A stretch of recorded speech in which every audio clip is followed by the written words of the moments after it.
J'ai sous les mains un livre paru aux éditions du Cerf intitulé Henri Burin-Desrosiers comme une rage de justice. Comme une rage de justice.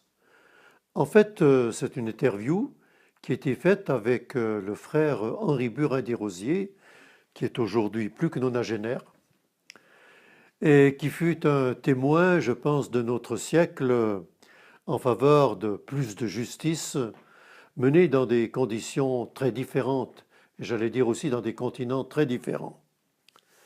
De formation de juriste, il était avocat, je crois, et cette formation lui a rendu énormément service dans le reste de sa vie.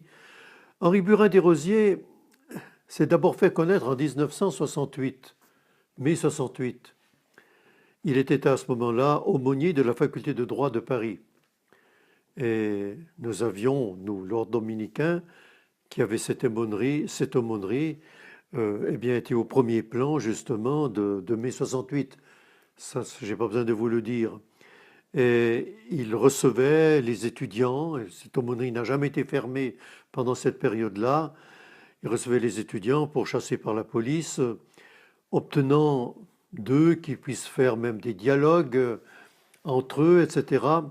Et mai 68, eh bien, étant passé, il a gardé cette dimension en lui-même et il est devenu ce qu'on appelle de façon assez courte prêtre ouvrier.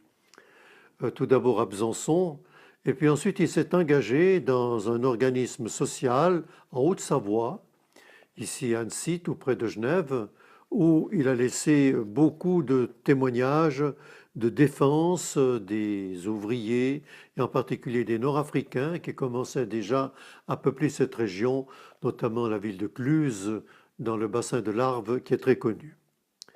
Mais il voulait donner une autre dimension encore à sa vie.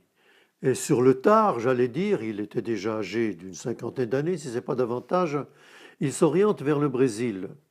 Et il part au Brésil vivre là-bas, j'allais dire, ses dernières années de vie active, avant qu'il retourne en France depuis une année, malade, pour défendre les paysans sans terre ou les paysans expulsés de leurs terres par des grands propriétaires. Menacé plusieurs fois de mort, justement, par ces hacenderos, comme on les appelait là-bas, eh bien, il résiste et il a gardé, en tout cas, beaucoup d'amitié depuis qu'il est rentré en France avec ces paysans qu'il a défendus.